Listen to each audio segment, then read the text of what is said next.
Okay, there's something that's important to know, and you've heard this before, but I'm going to remind you, it's really important to read the fine print. You know that, right? How many times a week do we click on that thing? I understand, I agree, blah, blah, blah, right? And sometimes they make you scroll down before you can click. You know what I'm talking about? But one company in Florida decided they wanted to see if they could find someone that would read through all the fine print of their 4,000-word agreement. And they decided to kind of put some money on it as a company. This company is called Squaremouth, and they said, here's what we're going to do. We're going to bury it in the fine print that if someone reads through all this agreement and they find this, we're going to pay them $10,000 to do it. So they put it in there under a little section right in the middle called "It Pays to Read This." And they said, we're going to leave this open for a year. And we're going to see how long it takes until someone discovers this little contest buried in the fine print. And so they opened up the first day, and some time went on, and this woman who describes herself as a nerd, named Donalyn Andrews, was reading through, as she says she always does, and she gets to this place, and she realizes where it says, this is a place to reward anyone if they read through this entire contract. And if you're reading this, contact us, and the first one we will give $10,000 to. So she contacted the company. She was the first one. She won $10,000. It happened, by the way, 23 hours into this little experiment that they were doing. They thought nobody would ever do it, but it ends up that they had to give away their money within the first 24 hours. So read the fine print. And I tell you that because today we're going to read one of the most confusing, misunderstood, challenging stories. Maybe, I would say, in my opinion, the most challenging story that Jesus tells that we have in the Bible.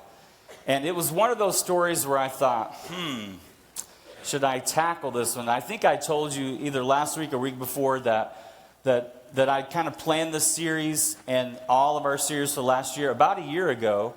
And as I was going through this, I thought, I've never spoke on this story that Jesus told. It's a parable, which is a story told by Jesus that has like a heavenly meaning to it.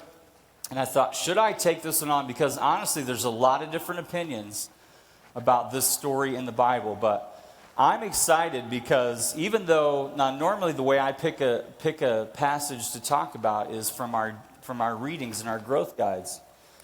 And it just so happens that I have to have one with me here. So in your growth guide, you may have noticed that if you travel along with us each week and you read from this and you're doing some time with the Bible every day, that I normally pick a story from this week's reading. We're in week 5, by the way, of this guide. We've got one more week to go. If you're in the guide, we'll start week 6 tomorrow.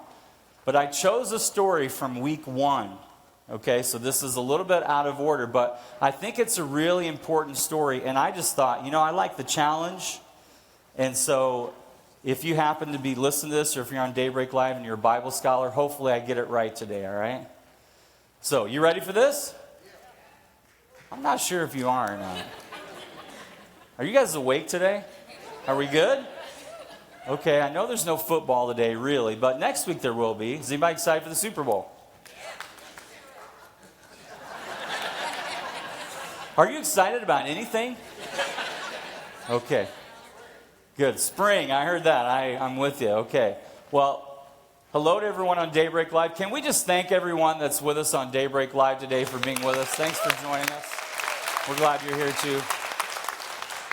Now, I was reminded of something. I just want to say something personal before we read here. And I was reminded, and this is something that I wouldn't normally do, but I want to say that I appreciate your prayers. I know many of you reach out and pray for me and pray for our family. And as your pastor, that means a lot. And I was reminded of that because I had something kind of crazy happen last Sunday.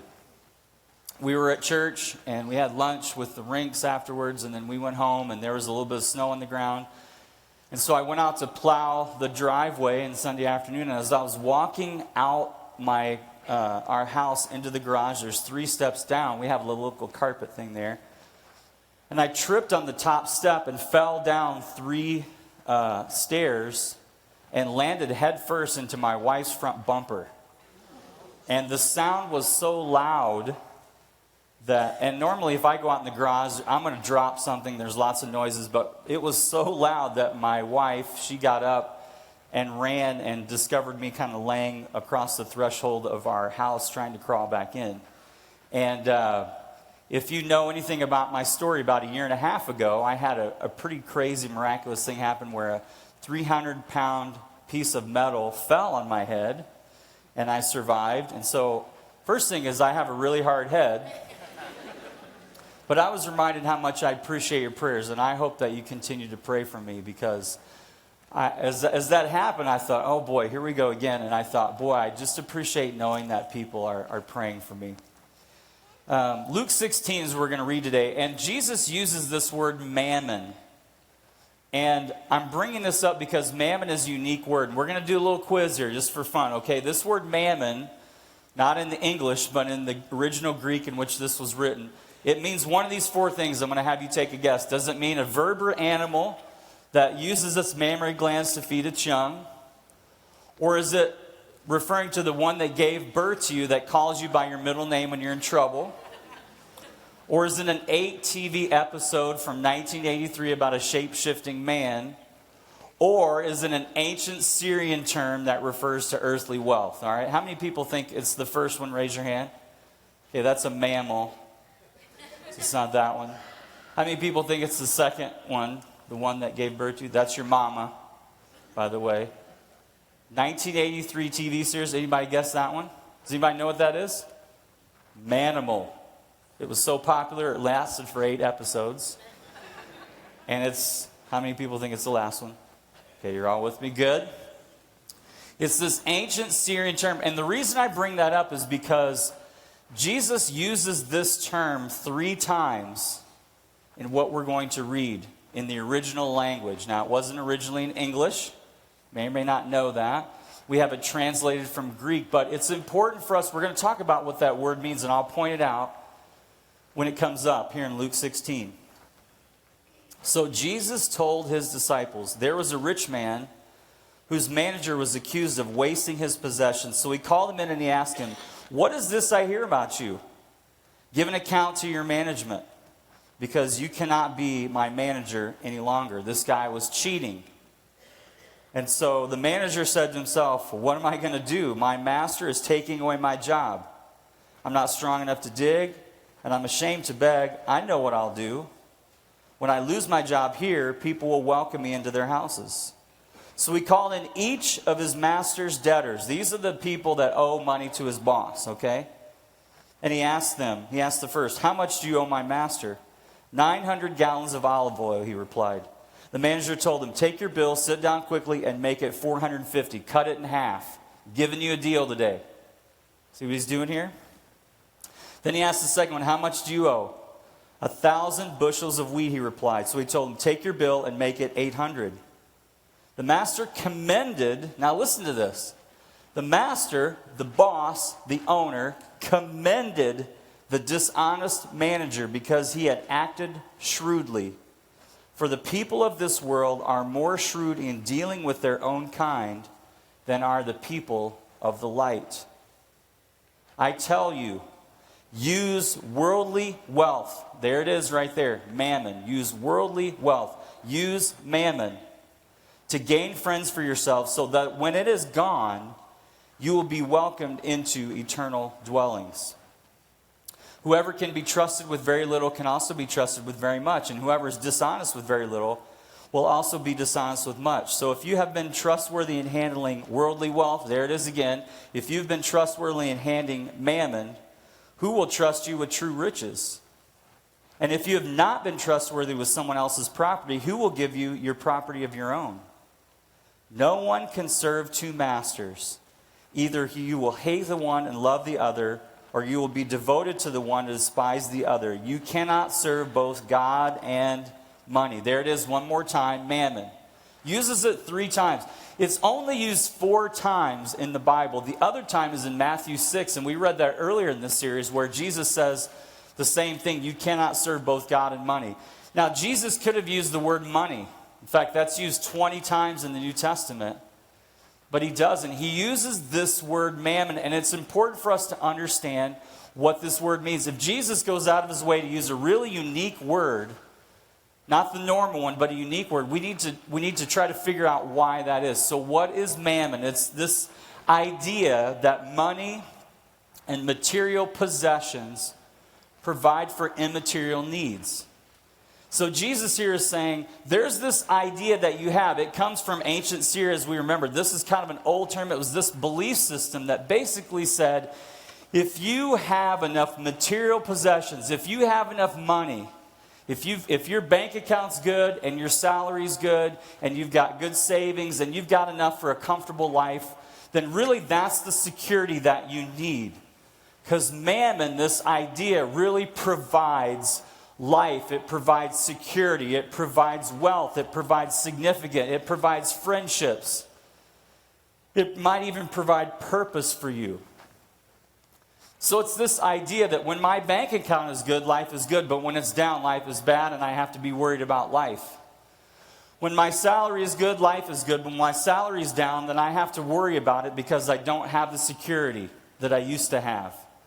When I have a bunch of stuff, when I have a nice house, then life is good and I feel good about it and I'm making my payments and everything's good. But if I don't have this big house that I want, then life isn't good because I want a bigger house and I want more security. Or if my stocks are good, then I don't have to worry today. But if, boy, the stocks are down and my investments aren't doing well, then I have to be worried. It's this idea that provides security for you, that it provides something that material things weren't designed to provide. So you see what Jesus is saying?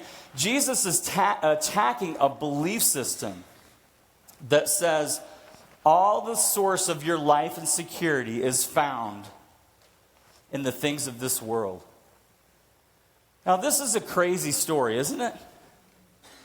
I mean, Jesus tells a story about a guy who cheats and lies, and the boss in the story commends him for it. Now, what are we to make of this parable? When you read this parable, there's so many things that can go through your mind. What in the world is Jesus talking about? Why would he tell a story about a dishonest manager and then talking about using worldly wealth for different things? And he talks about heaven, and he talks about being trusted with little and trusted with much. And here we see someone who's not even trustworthy. Well, as Jesus does a lot of times, he likes to compare and contrast things. He likes to show an extreme example of something and then contrast it with the opposite and show the truth in that opposite contrast. So here we have a dishonest person who's getting fired and he knows it. Now, put yourself in the boss's shoes for a minute and think about if you were him and you probably had a clue that this guy working for you really wasn't that trustworthy to begin with, and now you fired him. So who knows what he's going to do? And you've all heard those stories maybe of someone maybe who didn't end well on their last day of employment. And so he thought, well, what's he going to do? And so he goes in there and he thinks, I'm going to think about myself, and I'm going to think about taking care of myself once I get fired going into the next thing. At least maybe I can make some friendships out of it. And he was primarily thinking of himself. And if I were the boss, I would think, well, I mean, he cut one in half. He cut one by 20% of what I was owed. At least I got something. And I think that's where that commending comes from the manager. He's saying, well, at least he did something. At least I got something out of it. And then Jesus says, people of the world can act shrewdly towards other people. You know what I believe Jesus is saying there? He's saying that a lot of times people use worldly wealth for their own selfish desires. Because what's happening here is this man is saying, well, I'm going to think about me and what's next for me. And Jesus is saying, that's not the way you're meant to live.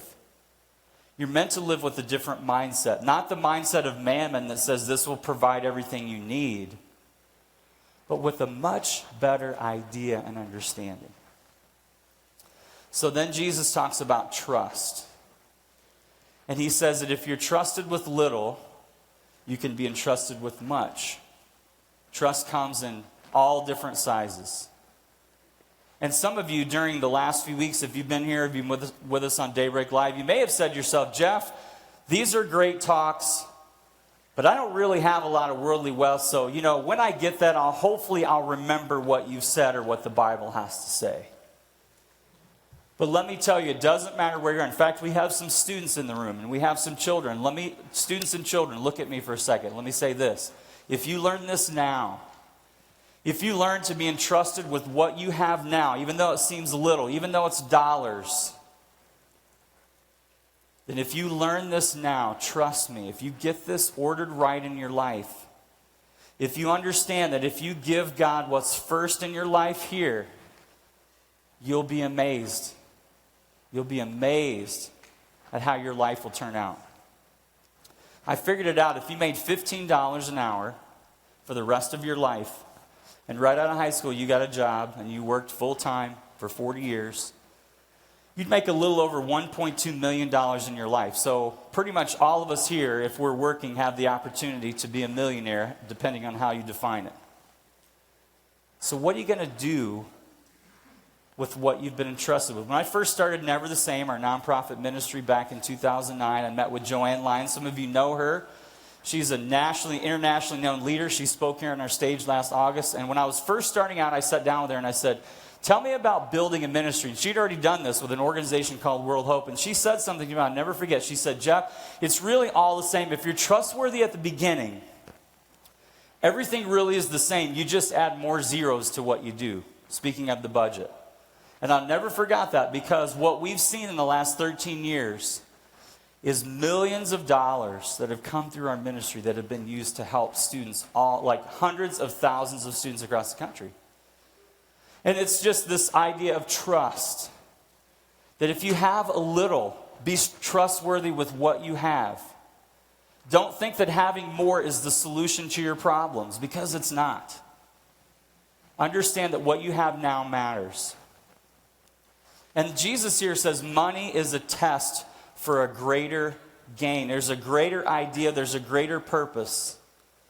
That money is a test. Two of the scariest words in the human existence is what test? You ever had that thought?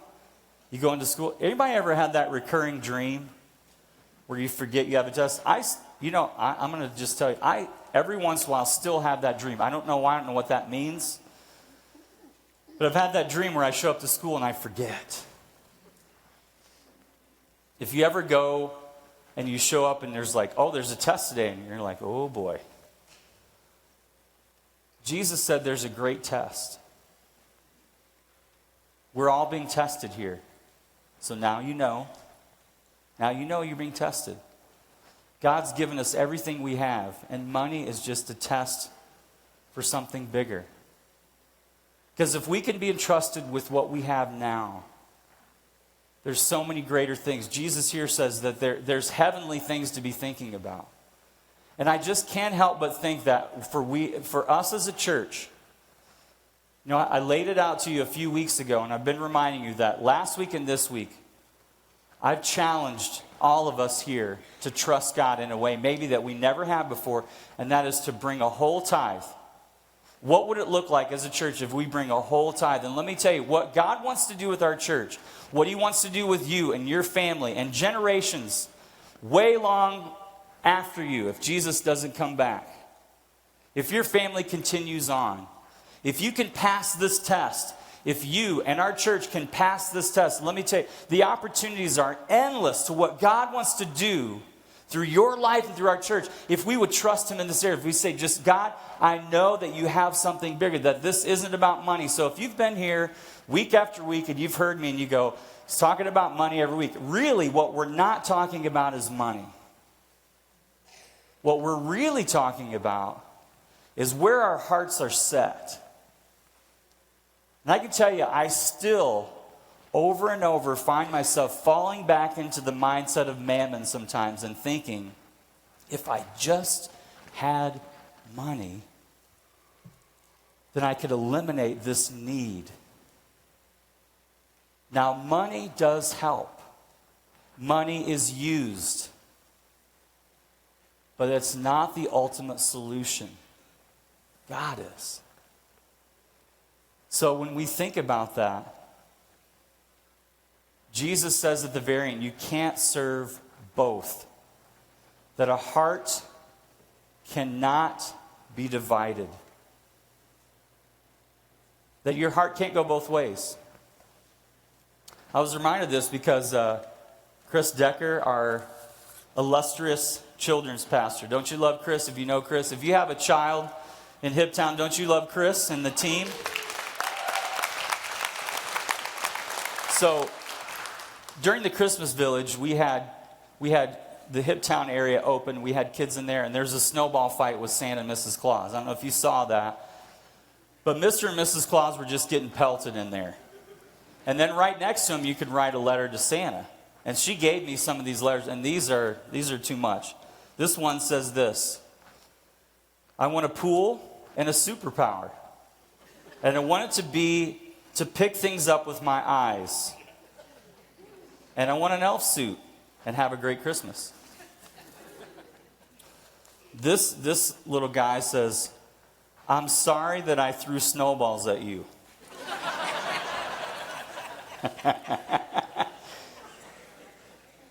So he says he's 6. He checked that he was nice. This little guy's really thinking, isn't he? He's like, man, I got to get this to him right away. Here's one. Joy, peace on earth, a phone, and an Apple tablet. Thanks. There's a good mixture of the material and the immaterial. Clothes for my stuffed animal and a picture of Santa. And when I saw that, I thought, all you had to do is just grab your phone and just take a picture when you're right there, okay? This one says, a nice sister. And last but not least, world peace. There's another one. Isn't that crazy that kids are saying things like that? Here's one more. I would like a bearded dragon very bad. Can you make that happen, please? Thank you. Merry Christmas.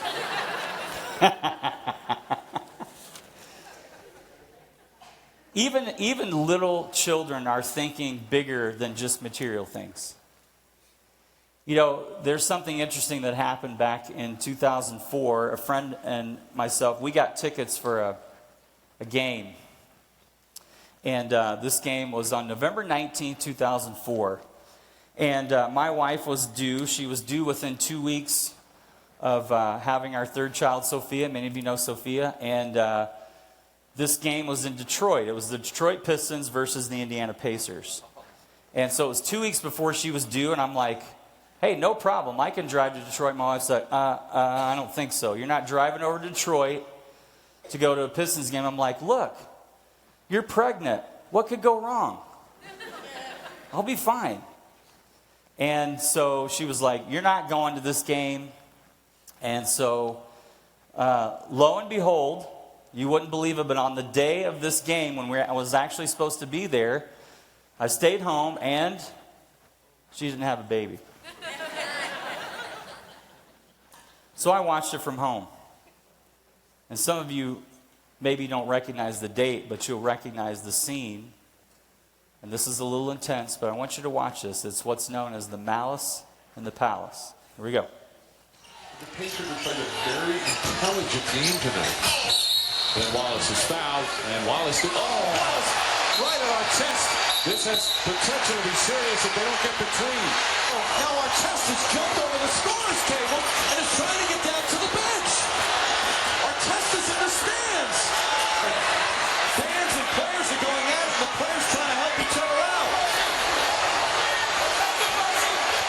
This is a disgrace. You have these ridiculous fans trying to go at the players and now throwing. Somebody could really get hurt because they're afraid for his safety. They're pouring liquid over him. What a disgraceful showing from the Pistons fans here. So I had tickets to that game right next to where it was happening. Now, I don't know what would have happened, but I've always told my wife that would have been the best story ever. And she's like, well, you got your story now. I'm like, yeah, but it's not really as good. Well, I have 3 brothers, and this sparked a debate in our family, and it sparked a national debate after this happened. Why are these athletes who have so much money and have everything, they have the world at their fingertips, they have anything they want, and why are they so malcontent? Why are they so unhappy? Why are they doing things like this? Why are they risking everything? Why are they, when they have everything, shouldn't they have their head on straight? And really, you know what that is? That is a revelation of the idea that we believe in this system of mammon. If we believe that someone like a pro athlete with all the riches that we could ever imagine have life good just simply because they're getting paid. If you ever say to yourself, well, if I had what they had, my life would be so much better. You know what that reveals within your heart? And we've all said that. That reveals that there's this idea that mammon really delivers. I want you to think about what mammon promises. Mammon promises you a lot. I want you to look up here at this list. Mark, I'm going to have you put that in the screen. Mammon promises deliverance. Mammon will promise you happiness. It will promise you security. It will promise you solutions. It will promise you significance. That if you have enough of what the world has to offer, then everything's okay. Then I got it. I'm safe. And I don't really feel that desperate need to know and to love and to follow God because I've got everything. I'm comfortable, Jeff. I'm good. And our world is full of people like that think they're good, but they're empty inside because they're attempting to fill their hearts with something that can't fill it. It's a bottomless pit. Look at what God promises. God promises deliverance, happiness, security, solutions, significance. Jesus here draws a line in the sand and says, you can't have your heart in 2 places. You can't believe that the world offers solutions and also God offers solutions. It's one or the other, baby. You got to pick. And when it comes to how we're called to live, you've heard stories every week. And one of our elders and her husband, Dawn and Kevin Newell, I'm going to ask them to join me here on the stage. And they're going to share their story. Let's thank them for coming up. It's not easy for a lot of people to get on this stage, but thank you for being here with us. And so thinking about this, we've talked every week, but faith and finances, when did that first begin to intersect for you guys? Well, I think it really started to intersect about 13 years ago when we started attending Daybreak. We knew that something for our family that we needed a change. We were struggling not only financially but spiritually, and just seemed like something was missing in our life. And then we decided to come to Daybreak, and then watch the money piece get talked about, and the buckets get passed through every week, and out of obligation, feeling the need to drop something in the bucket. But then as we progressed, coming from being attenders to a part of the Daybreak family, and our faith journeys coinciding with that, with Dawn, she took off like a rocket ship with her faith. And it's a very common story amongst couples is, they grow with their faith in different levels. Yes. And I just followed her lead, and she came to me and said, the God is laying this on my heart to do full tithe, and we need to jump in and we need to do it out of obedience. And that's kind of where we took it from there. So then you began this journey. Talk about that, Dawn, and then where maybe some bumps in the road down the way. Yeah, we began giving little by little. I was raised to understand, you dropped an offering in there. My parents gave $20 every week that they went to church, regardless of what they made. And that's how I was raised. So that's how we started. And then as Kevin alluded to, we began tithing through some of the messages that had been brought here at Daybreak through the Blessed Life, through the book. And as we were tithing, I started giving online. We were still struggling through this. I mean, we had some significant financial issues even while we were tithing. And one particular circumstance that really hit me over the head was I was looking at our bank account, and the tithe was going to come out the next day. and it was going to put our bank account in the negative. We were going to overdraw because of our tithe. And me being a control freak and really having the reins on our finances, called Mary Merrill and said, I need to know how to stop this right now. So Mary was the person that worked here on staff at the time. Yep. Yes. Okay. Yep. And she told me, she said, she gave me the directions on how to do it, but she said, but it's probably already too late. And I said, I don't care. I have to have control of this. I can't have the bank account go in the negative. And so I canceled our tithe. The next day, the tithe still came out because I was too late. The bank account was overdrawn by the tithe and because of a couple of other things that came out the same day.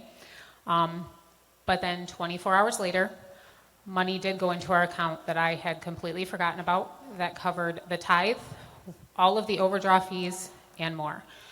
In that particular moment, it was God telling me, you have tried to control your finances all of this time. You have not given it to me. You have to give it to me in order to be blessed. And from that moment on, we have tithed continuously. We have never looked back. And you were just saying, as we were talking before about how when there's a crazy step of obedience that God has for you, there's always a crazy story that goes with it. And that's a pretty crazy story. Like, you're overdrawn. I've never heard of that before, where someone's overdrawn for tithe and then God just kind of backfills it there in a miraculous way. And as you guys have gone on, how has this changed you? Just this idea of your mind and everything, what's it done to change your lives? Well, I think it's just blessed us and our family. What it allows us to do is we're content with what we have. We don't really want more. We're content with what we have because we're very comfortable with what we have, and we're able to spread it around to help His kingdom, help push it forward. Teach our children that this is the way the family dynamic is supposed to work and how we're supposed to be a part of the church and do what He tells us to do through obedience. Yeah, amazing. Yeah, and I think, there's a couple of examples. This community here giving to us means so much because we've been able to give back to others through all of our struggles. I know so many people in this audience that have helped us out that I know about and others that I don't know about. And it's just changed our lives. And I know, a lot of things over the last couple of weeks. We talked about even getting that tax statement in the mail. We just recently got ours, and I think we've done this over the last couple of years. We get that, and instead of saying, oh my goodness, we gave that much, holy cow, what could we have done with it? We actually look at each other and say, oh my gosh, in tears, we were able to give that much, and we didn't miss it. We didn't lack for anything last year. And we were able to give so much back to the church and back to the community and back to God, and that just fills our hearts. And yeah, that's amazing. Can we thank Kevin and Dawn for sharing? Thank you. That was so good. I've said it before, finances really are the visible way that reveals who and what we worship. It's something about our hearts being set in the right place. And so I want you to always remember that. If you ever hear at Daybreak, you're watching on Daybreak Live, and this idea of money, material things, it's not about the money. It's about something so much bigger. It's what God does to bring change. It aligns our hearts with Him. It pleases God because He's so good and so generous. And some of you may think, well, He's not really that generous with me. And I want you to think about that for a minute. What makes you think that God's not generous with you right now? What makes you think that God's not blessing you right now? Because it's not what you think it should be? Because you wish it was more or different? Because God is blessing you right now. He's providing everything you need right now. You're alive. You're breathing. You're here. And God is blessing. When I think about this story, there's so many twists and turns in this story. But we've talked about just this idea of bringing a tithe, reaching a new level of generosity in our hearts and our minds. I've set aside the last week and this week as a tithing challenge for our church. And you're not doing it because Jeff said so, but you would do it because you're doing it out of obedience. You're doing it because you want to get your life straight with what he says is in order. Giving, making sure that's number one. Saving, living off the rest. How do we use the mammon that we've been given? One thought. Using earthly wealth for heavenly gain.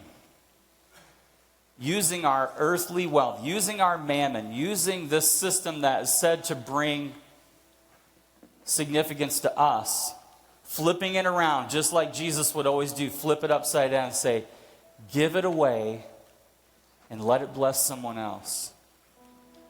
Well, what does it mean to use worldly wealth for heavenly gain? You know, he says, use your earthly wealth, use your mammon to gain friends for yourselves.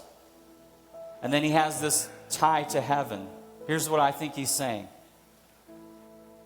If you use the earthly wealth and resources I've given you for heavenly purposes, there will be people in heaven because you were able to bless them by being obedient. There will be a gain in heaven for them, and I really even believe for you, and that's not why we do it. But that's what I long for all of us. It's an opportunity. It's an opportunity to say, God, I trust you in this area. We're going to bring our tithes and offerings today, as we always do. And I want to pray for us. This is an important moment for our church. If you're here and you go, oh, I forgot. You can give online if you're watching Daybreak Live. If you're part of this community, if you're a follower of Jesus and you're part of this community, this is for you. Trust God in this area. Watch him bless. Father, as we bring our tithes and offerings today, we ask, Lord, that you'd help our hearts to be connected to your heart, to know what a blessing we are to you, to know what we can do to change lives, our own included, as we're obedient in this area. I pray this in Jesus' name. Amen.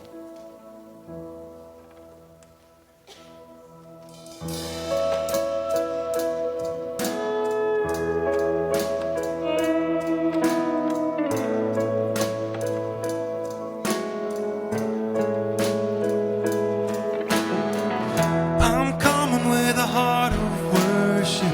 I'm bringing in a brand new song.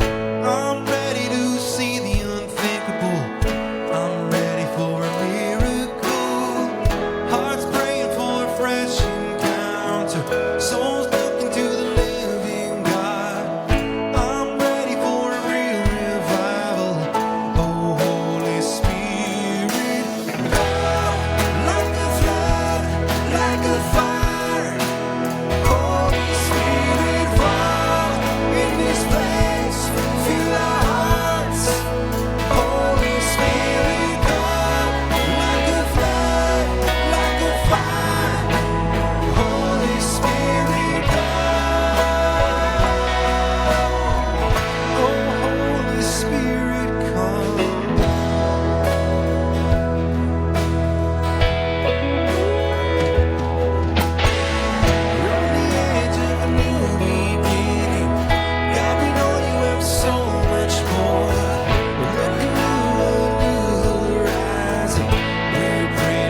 me share a couple things before you go. Just remain standing. This will be quick, but a couple things. I told you next week we're going to share an update on what the last 2 weeks have looked like. I want to talk to you about that. We're going to share our own story. Tomorrow night, ladies, is a must-attend event. Debbie Turner Bell is one of the greatest speakers in the country right now. And she's going to be with us tomorrow night. I want to encourage you to be here. I want to say one more thing about next week. We're going to take communion next week. And that might be new for some of you. And one of the questions I've been asked since I've been pastor is, why don't we take communion on Sundays? And there's been good reasons for that. Our church is really aware and desires that when people gather here on Sundays, that they feel there's no barrier between them and God.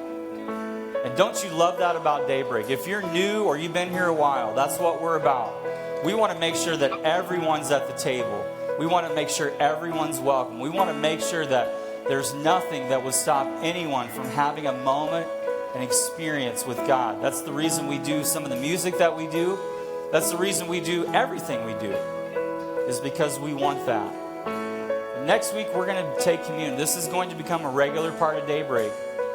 We're doing it because it's an opportunity for those of us that follow Jesus, without wanting anyone to feel excluded, but for those of us that follow Jesus, it's an important part of our faith journey. And we're going to begin to integrate that into Daybreak.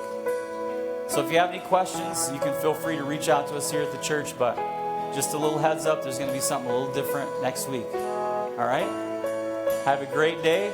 We'll see you next Sunday.